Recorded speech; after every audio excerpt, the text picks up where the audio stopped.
Okay, so I have to tell you, people are freaking the fuck out. No, I've literally never had people so excited for a guest in my life. Sometimes I'll post if it's like a guest that is like has a community or is on Instagram or famous in whatever world. I'll post like, hey guys, submit questions. The amount of DMs and responses I got, freaking out. Like my old babysitter was like, I am losing my shit. I do her workouts every day. Like you have a following, like a big fan base. And before we get into it, I want to say a few things. One, you're my first Peloton instructor, which I'm pumped about. I've broken the wall of Peloton. But my parents got one like, I don't know when Peloton was started, but they had it for years pre-pandemic. So I like That's great. Yeah, we were early adapters. Yeah. My husband literally should be your spokesperson. No, I'm not Where kidding. Is he? I know. He does his Peloton workouts. Yeah. He has a strict schedule. He does Tuesday, Thursday rides, Monday, Wednesday, Friday strength, and Saturday or Sunday yoga. All Peloton. That is a great 6 a.m. Tell him that that's a really good workout schedule. I will. Yeah. But I have to say I'm pregnant right now. In our gym, we put, thank you, on our 3rd floor. And like usually I was working out with him in the morning. Yeah. Now I'm not, but all I hear is the goddamn bike and the weights, and it sends me, like, I get so angry. I was like, we really need to reassess the situation. But he's like the spokesperson for Peloton. So you could put like mats down on the floor. I know. We got to work on it. But I have also been a fan for many years, so I'm very excited about this. Yeah. And our real connection is my cousin is your producer. Totally. She's part of the Love family, the whole thing. Yes. Oh my God. Yeah. She's been my producer for, I don't even know how long, maybe a year or so. Probably. Yeah, I think she's been for a year. But Carly's awesome. And she told me, she was like, my cousin's interviewing you. I know. I texted her that your team reached out and I was like, oh my God, Emma, like for promoting her book. Like, I'm so excited. And she's like, you have to do it. And I was like, of course. Yeah. But she texted me yesterday, like, what time is your interview? Because I just sent a calendar invite and I got denied. And I was like, oh, that's the exact time. Literally, that's why. Oh my God, that's so funny. She's like, Emma, we have our weekly meeting. And I was like, sorry, I can't do it. I'm busy. She's so cute. She's actually been on the show. So for everyone who's listening, you can listen to the episode with my cousin Carly Loveman. It was an incredible, people loved it. We talked all about I'm going to go listen to that right diet after this. Culture in our family and generational working through that shit and how to like stop it. Yeah. But she's amazing and she loves you. I love rave reviews. So I'm really excited to have you here today. Thanks for having me. Of course. So I have so many questions. I want to chat Peloton, but first I do want to chat about your book. Yes. That is, by the time this releases, the book will be out. Amazing. It's out. It's out. Everyone go get it. Everyone go get it. The link is in the show notes. Live, Learn, Lovewell. Yes. And I'm always drawn to the idea of writing a book. Like, I think it's super interesting. I say I really want to write a children's book ever since having my son. Mm-hmm. What drew you to writing this book? Like, what was your main reason for it?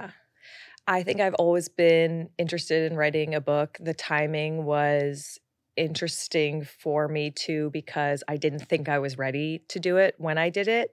And I am a big advocate for doing things that scare you a little bit. So when the opportunity presented itself to write a book, I immediately had all these doubts. I was like, do I have enough to say? Is now the right time? Have I lived a long enough life to really, write a memoir style book? And I was like, you know what? This scares the crap out of me. Like, let's do it. Why not now? I could come up with a million reasons to not do it. But I think, my platform on Peloton, I have so many people that reach out to me that say amazing things, helping them through loss or the pandemic or big life moments.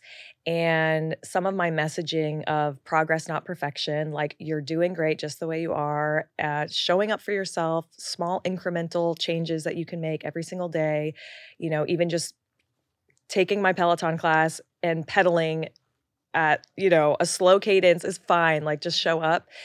And I think a lot of people needed that message that, like, you're doing great. Small steps can make big changes over time. And so I was like, why not try to capture that feeling I give in my Peloton class and put it down on paper and share a little bit more about myself, a lot more about myself actually, through these stories. So these are stories that I've never told before. And so now I'm really, I took the time. I took a year and a half to write down these stories. Ask, like, what was that Hello, speech impediment. What was that writing process like for you? Yeah, it was like going to therapy, basically, which I have been in therapy in and out my whole life. But basically, you know, once a week I'd sit down, I'd allot time to really just focus and write. It was usually on Fridays. And I'm going through old journals and reaching out to my parents and my family and kind of rehashing these things in my life, going through old Facebook albums from like college. I know. Terrifying.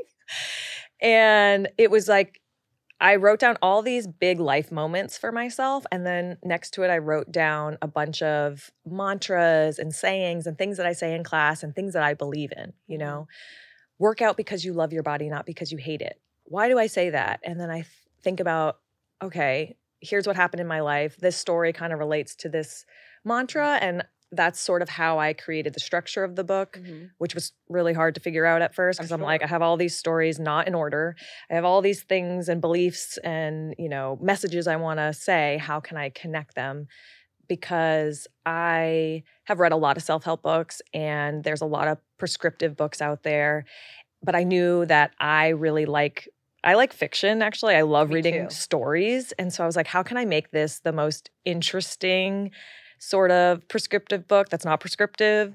So I really wanted to lean heavy on the storytelling. So you'll, you know, see in my book that it's a lot of stories and then some takeaways, some life lessons as well. I love that. Yeah. I saw a video that you're recording the audiobook, right? Yeah. Okay. So I'm a big, I love reading fiction. I read like silly romance novels. That's my jam. It's the only way I will read. But I like listening to memoirs and more self-help types, like those types of books. They have to be audio for me. And I love when it's the author reading it. Yeah. Was that a super emotional experience for you?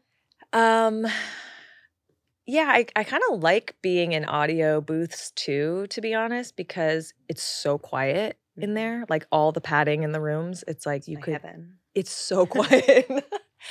And there's something about it that feels, I don't know, like I'm in another world or something. It's just, it was kind of cool just to hear my voice, reading my book, reading my words. The other thing is that like, then sometimes I'm reading and I'm like, wow, that's a really long sentence. Why didn't I cut that in? You know, so then I'm also being critical because I'm like, that's a run-on sentence, Emma. What were you thinking? You know, no, but it was a cool experience. And I agree with you. I love listening to memoirs. Like when I'm doing like gardening or doing yard work or like driving or anything, I love listening to audiobooks. Me too. It's definitely like it's my way to consume that type of content. Yeah. You mentioned you talk a lot about stories of your life and through many different phases. What is one story that you're really excited for people to hear? I think one story that people will be excited to hear is sort of my non-linear journey to how I got to Peloton. Yeah, I think to talk about that. Yeah, I think people are often curious about that. And there are a few instructors that we all were dancers together pre-Peloton. So we knew each other, you know, Cody Rigsby and I used to back up dance for an artist together. Same. Allie Love and I used to dance together in gigs. And so we all kind of knew each other. We all lived this life before Peloton. Like I was a bartender in nightclubs and I was going to bed at like 6 a.m. And then when I started teaching fitness, I was like waking up at 5 a.m. to teach a class at 6 a.m. So it was this crazy, different world.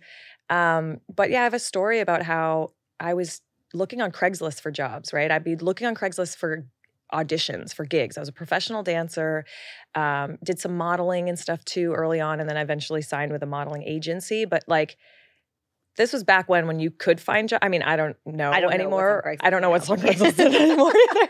But there were like legitimate jobs there. I don't know if I trusted Craigslist ad now for like come audition to dance. I would not.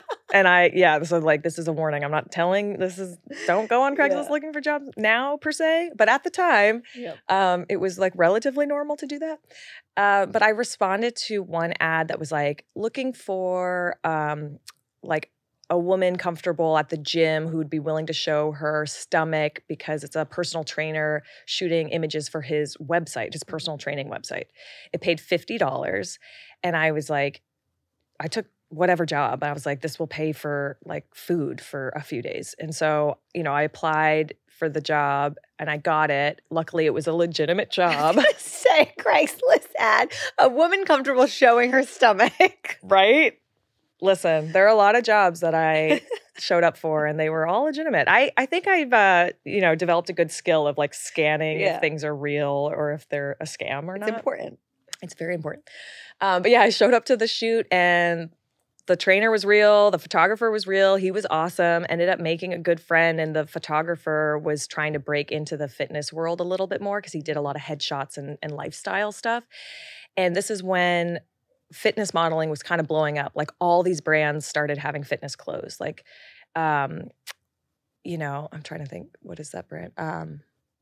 Like Tory Burch or like these brands that are more fashion-y were like trying to break into What year is this?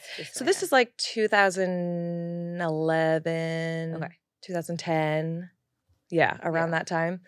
And so, and a lot of brands were using like real life models instead of, 5'11" skinny, they wanted people with muscle and different heights and different looks.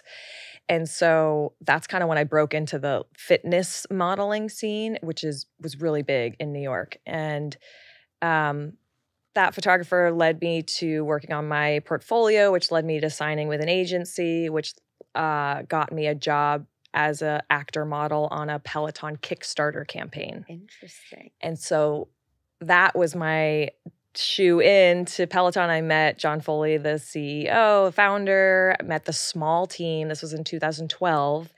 And this was when my parents had a bike. Wow. It was when I was still in school. They had one. Yeah. So I remember. They were very early then. They were like early. Yeah. But there were only a few instructors at the point. Right. So then met them, but then I went on to teach fitness at another studio, got a bunch of certifications and experience. And I think my whole career, the culmination of all my experiences of being like a childhood athlete and professional dancer and being a model, so being comfortable on camera, all of those things came together and it created the perfect resume for Peloton. And I didn't know Peloton existed when I was a kid. I couldn't have said I want to be a Peloton instructor when I grow up. So it's just kind of cool. So after a few years, I reached back out to John Foley and I said, are there any job opportunities here? And he said, yes, come audition. Eventually got hired and I was instructor number 11 or 12. Me and Dennis Morton came on at the same time together. And this was before we went public, before, everything really exploded. So yeah, I mean, I just think think about the steps that I took and I really am like, okay, I was on Craigslist. Like this is kind of where that story starts. No, but it is wild. And I actually say this too. So I was working in the corporate world. I was in sales and trading, a completely different life. And when I eventually left to do what isn't even what I'm doing now, but I was doing meal prepping for people in their homes. I was health coaching. I was like doing grocery store walkthrough, kitchen audits, that type of thing. It was way food focused. Mm-hmm. My whole thing was I will say yes to everything once because I really think you can't know whether you like something or not until you try. Yep. And I say once because I got asked a lot for like catering style things and I knew I didn't want to eventually run some catering business. Yep. But I was like, I have to try. Yeah. And I think that by saying yes to these things, you never know what it's going to lead to. And I think about that all the time. Like, you never know the spider web of people. You never know who's in the room. And I also think that shows a lot of your character when you're meeting these people. Like, are you showing up as yourself? Are you being kind to everyone that's around you? You never know the person who's setting up the microphones for an interview, what in they have with some other person. And I'm not saying that's why you should be nice to people. Right. But the networking in these types of more non-traditional, but also traditional industries can completely change your career path. Yeah. When you talk about progress, not perfection, I'm big on this because when people ask me, how do I start content? My whole thing is like, you have to show up as yourself and never try to be perfect. Yeah. Because if you're focused on perfection, you will never show up. Yep. You're never going to have the perfect hair. You're never going to have the perfect makeup. If you do, it's going to be one day out of like 50. Yeah, and you're never going to be like perfectly ready to start. It's like you got to take a little leap of faith at some point because Otherwise, you'll be paralyzed by trying to reach perfection. Yeah. So how does that apply in your life now that you've gotten to this point where you've built this incredible career, you have this huge following? Like, how do you remind yourself of that, especially on the days where you just don't want to show up, but you kind of have to? Yeah, I think it's something I have to remind myself all the time. I mean, I constantly am trying new things. I love learning new things when I travel to a new country. Like, I love immersing myself in learning new foods, new cultures, and new things in my career. Like, I'm doing a book tour. And so, for the last few weeks, we've been scheduling all these venues and figuring out, like, we're booking these venues with like 1,000 seats in them. And I'm like, I don't know if I can fill this terrifying. room. I feel with terrifying. Yeah. And so I was like, you know what? Here we are again. It scares me like hell, so I'm going to do it. Like, I just know, even in my brother has been a big, influence, and I look up to him, for my whole life. He's just such an adventurous, and he's a risk taker. Like, he surfs big waves, he climbs big mountains, like, he does extreme stuff, and he's always kind of dragged me along. And I think I've just like learned from a young age, like, those high risk but high reward moments are so memorable. Like, so memorable. You don't remember the times that you said no to like going out to that concert, but you remember that concert that you said yes to, and you got yourself out of bed and you went to, and you had the most epic time. Like, there are those moments that those are the ones you remember. You're not gonna, and when you look back on your life, you don't want to look back on all the times like you said no to a bunch of stuff. Right. And you didn't try. It's like, you want to look back and if anything, you try, maybe you succeed. But if anything, you try and it's a funny story.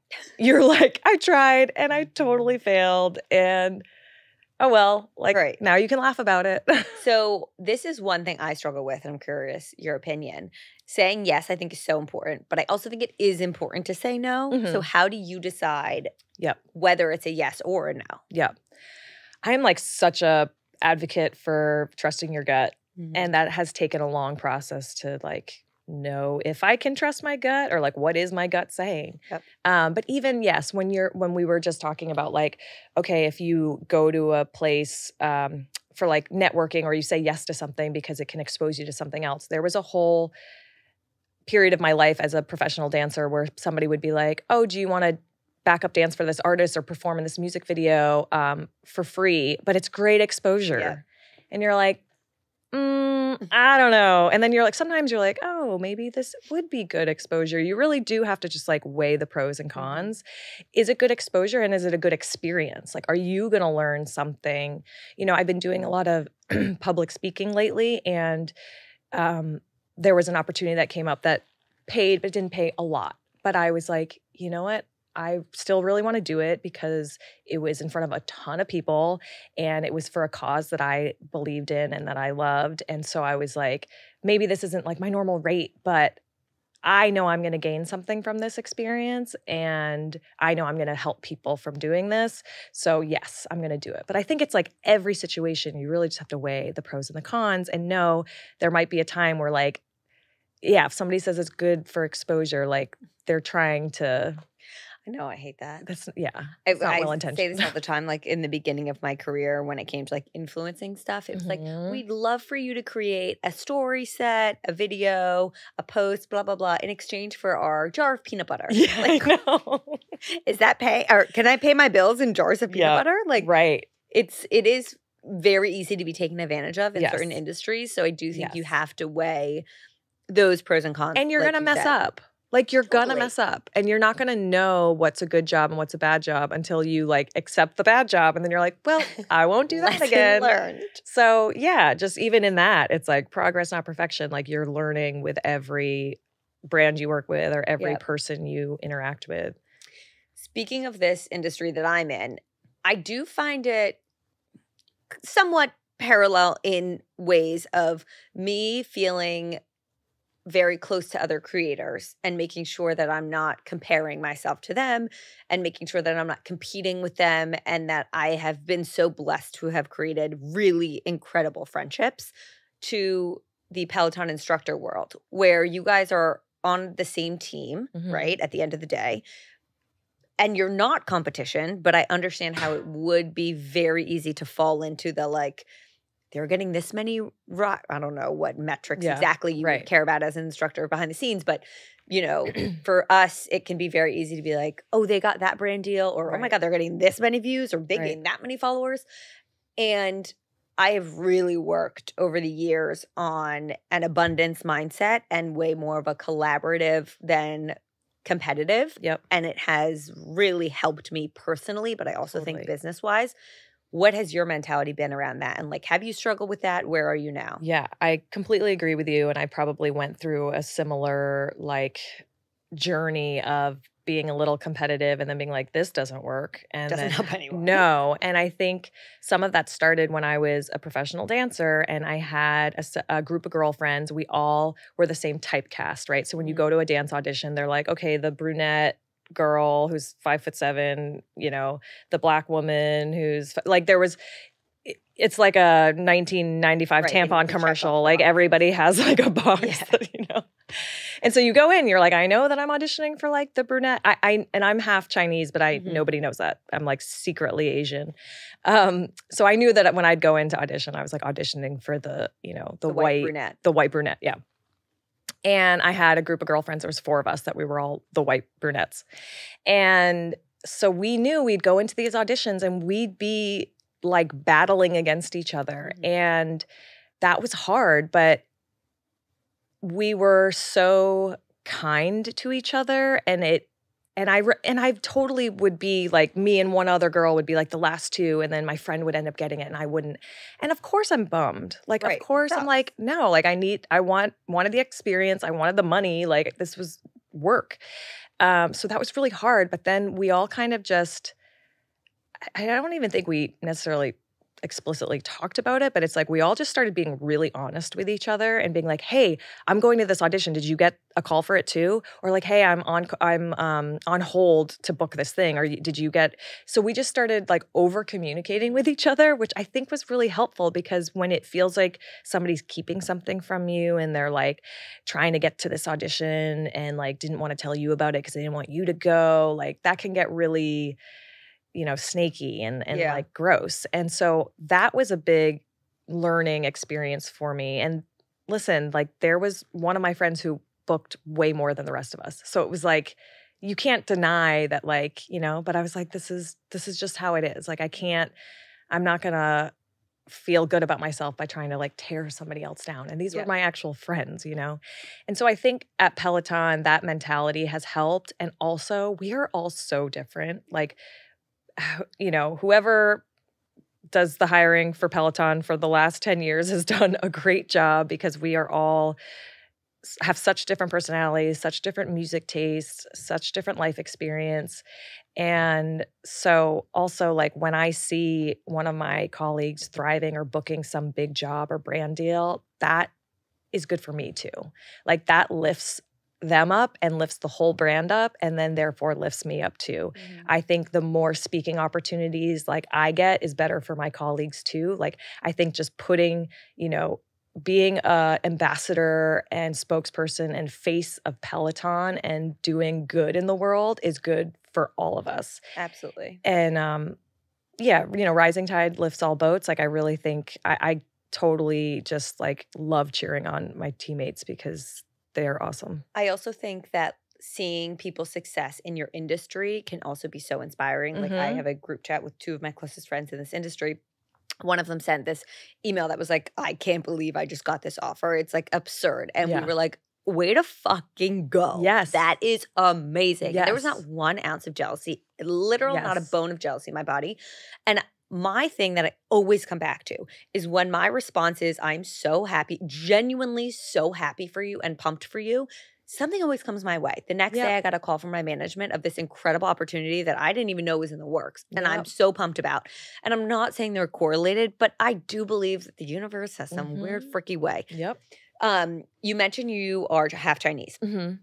From what I can see, there aren't many Asian American fitness instructors in this industry. Not a lot. How has that been for you navigating as one of the few very popular Asian fitness instructors? It's really cool. It's like I want there to be more, but when mom comes up to me and says like, my daughter is half Chinese and she watches you on the Peloton and is so and you know, she'll say she looks like me, or she's, you know, she's Chinese too, or she's Asian too. Like, I have sort of taken this role as being, you know, a spokesperson, face advocate for the Asian American community. And I take that seriously too. You know, when there was a few years ago, there was an uptick in Asian hate crimes, and I spoke about it in my rides. I talked about it, and then I had the opportunity to go to Capitol Hill virtually to speak out against it and to promote the COVID-19 Hate Crimes Act that got passed.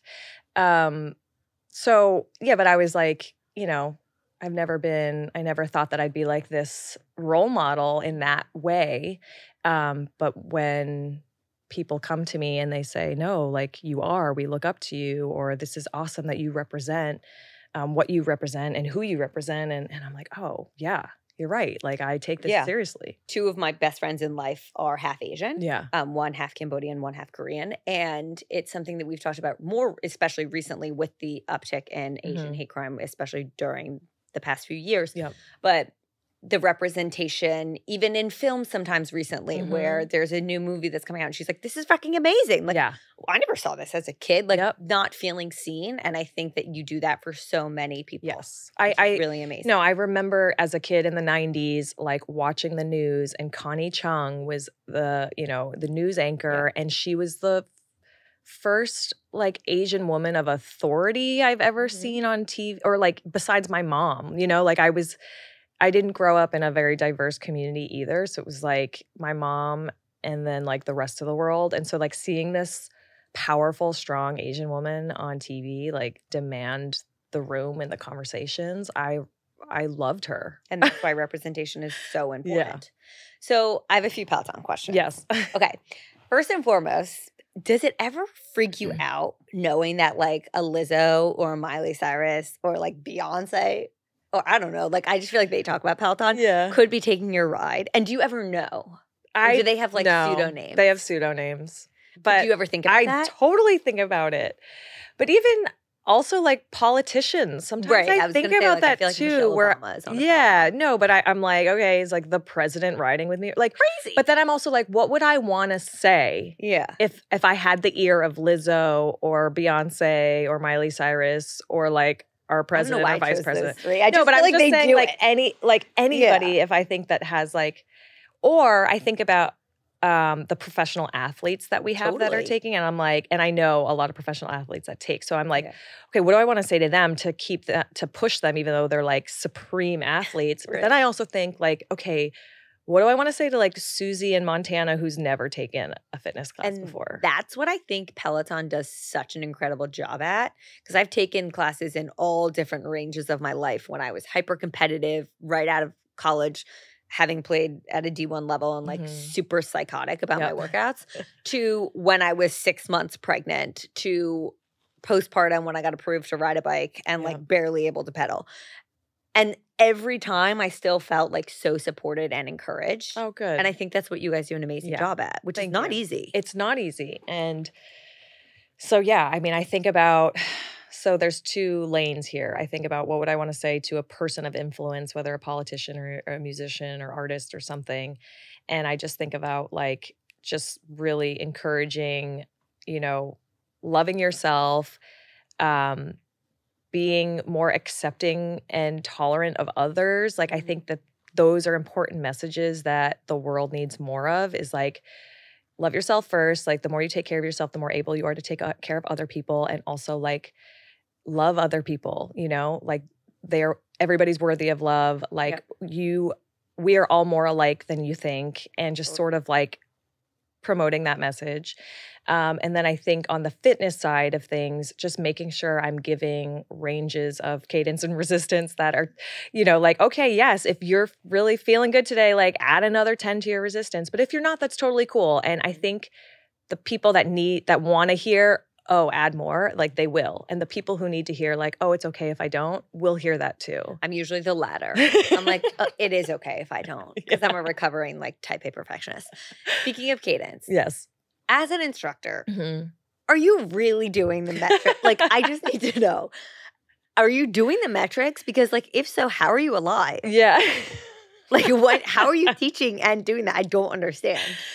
So I do give ranges. Right. And depending on how I'm feeling that day, I might be at the lower end of my range or at the higher end of my range. But I will tell you, I am always in my range that I give. That is mind-blowing. But sometimes I'm at the low end. Sometimes I'm like still 40 to 60 and I'm at 40. But like the fact that you're doing the workout, but then you're thinking about every song that's coming that you've like planned. Yeah. You know what to instruct, you know what to say, but then you guys are also doing these leaderboard shout outs and then you're giving a motivational speech. You're literally doing 10 jobs at once, plus working out. Yeah. It's mind blowing. It's a lot. Do you ever like work out on your own anymore? Oh yeah. No? Yeah. When do you have time? I have to, because when you make your hobby your job, right, you gotta really carve out your me time, because sometimes I won't get super. So there's like aerobic and anaerobic fitness, and like so in class it's mostly aerobic for me because I need to speak the whole time. So even in sometimes, and there are some times where I push myself really hard and then I'm like, sorry, I need a moment in class, and I just don't talk for a good minute because I just am recovering. But I try, for the majority of the class, I am speaking, right? So then when I go do my own workout, I will do intervals where I am really pushing myself harder because I don't have to speak, and I can push myself harder when I'm not talking, right? Of course. And then also just making sure I'm just taking care of my body. So I'm doing strength training at least twice a week now, and I'm trying to get in a yoga class at least once a week. But you can be on Joe's schedule. Yes, honestly, that's what I was saying. His schedule's so good. I'll send you his Peloton username. Oh my god! But I need to get better on the yoga side. But just really paying attention to what my body needs, and I do have to make that time for myself outside of work. I'm beyond impressed. I want to ask some listener questions because, as I said, people were so freaking excited. Everyone loves your taste in music. Great. That was the number one thing that I got. That makes me so happy. Response on. So someone asked, what is your process for programming a ride? Yep. So, okay, if it's a 90s rock, if it's a music genre class, I pick out the songs first, and it's whatever I'm feeling that day. If I'm feeling hard rock or soft rock or a little aggressive or a little sad, I just use that to make the playlist. And how far in advance are you doing this? I'm curious. 2 days. Okay. Yeah. To a week, depending. But so I'll pick out the songs first, and then I'll program the fitness aspect, the class program of the class structure secondarily. But then if I'm teaching a Hidden Hills class, which is fitness first, I think about more of the structure, and then I pull in songs to fit the structure. If I know I'm going to have a 6-minute interval section, I'm going to try to find a 6-minute song that has high energy for that whole time. So logistically, I'm curious because my sister's husband is a DJ, so it's opened my mind to this type of thing. Mm-hmm. Do you guys have some software that you use that's matching songs with tempo where you can almost go in that type of thing? Yep. So we have a proprietary software that we've created just for our instructors. It's actually incredible. I mean, it's amazing that we've been able to do this. Because it basically looks like Spotify. You open your computer and you have this app and it looks like Spotify. And the only songs that we have are the ones that we have license rights to, right? So that's really important. And it's like how it looks in iTunes or Spotify, but then it does say the BPM next to it. Okay. So it's like so I figured there had helpful. to be something. Yes. I don't know how else you guys would do that. We have a whole music team. They're like, shout out to our music team. They're incredible. They make like buckets of playlists for us. So they'll be like recently released music, Oh, that's cool. like EDM hits that are like popular right now, or like new hip hop, or like 90s hip hop. Like we have different, buckets. I love a good 90s ride with Cody. Yes. What does your typical week look like? Unfortunately, every single week is so different, so it's really hard to schedule anything. I feel you. I've been literally for years, I'm like, Monday, I'm just going to do computer work. Yep. Tuesday, I'm just going to record. Every day I say I'm going to do this, never happens. I know. I tried. And then, so our schedules at Peloton probably change every like 6 months or so. And so I try to just get in a rhythm for like 6 months, and then it all gets thrown out the window. Right. But I am teaching 3 to 4 times a week. And each time I teach, I'm teaching 1 to 3 classes. So I'm teaching anywhere from like 5 to 10 classes, depending on the week. And then I'm strength training separately at least twice a week. I have a physical therapist, massage person that I see like once every other week. I do acupuncture once every other week. And, then I'm just like scheduling in meetings throughout and taking phone calls in the car and trying to like cook as many meals as I can and like hang out with Dave and like my 2 cats and have a garden and trying to get that all set up because it's spring and I'm trying to get it ready for the summer. So I need to message you. We're going to have to do this post show because I now moved and I have a yard and like I literally know nothing. Okay. Nothing. And this is not going to be the year that like I build a garden. I know that. We just moved. I have a toddler. I'm pregnant. But it's a next year's thing. Really important question. Do you have deer? No. Well, we do have deer in North Jersey, absolutely, but our backyard is fully fenced off. Oh, great. Because we have a dog. So like the world is your oyster. I swear to God, but that is squirrels. Like, I don't know if they're bad. They are. They've infiltrated our attic, so I hate them. Oh, yeah, that's bad. But I don't know. Not as bad. Deer just ruin everything. So we had a lot of deer growing up in my parents' yard, and they ruined everything. Yes. Yeah. Okay, so you're going to be my like gardening guru next year. Do you have any morning or night non-negotiables? Morning, I drink a big glass of water. I just like need that. I'm pretty bad at drinking water throughout the day. Me too. Right? I don't know why. I've gotten bad over the years. Forget. I literally forget. I used to be really good. And I'm like, I'm so thirsty. Why? And I'm like, oh. You know what I think it is? I was so good when I sat at a desk. Yeah. When I worked a corporate job, I was like chugging. I'm never sitting down. I just never remember. Yeah. Yeah. So then I like carry a bottle with me in my bag, and then I'm carrying it around all day and I didn't even drink it. I'm just like, this is like an extra weight that I'm just, my full body armor. So I start my day with drinking a big glass of water because then I'm like, at least I'm going to start my day with some hydration. Even if I forget to drink water for the next like 4 hours, I started with like 1 big glass of water. So I definitely do that. And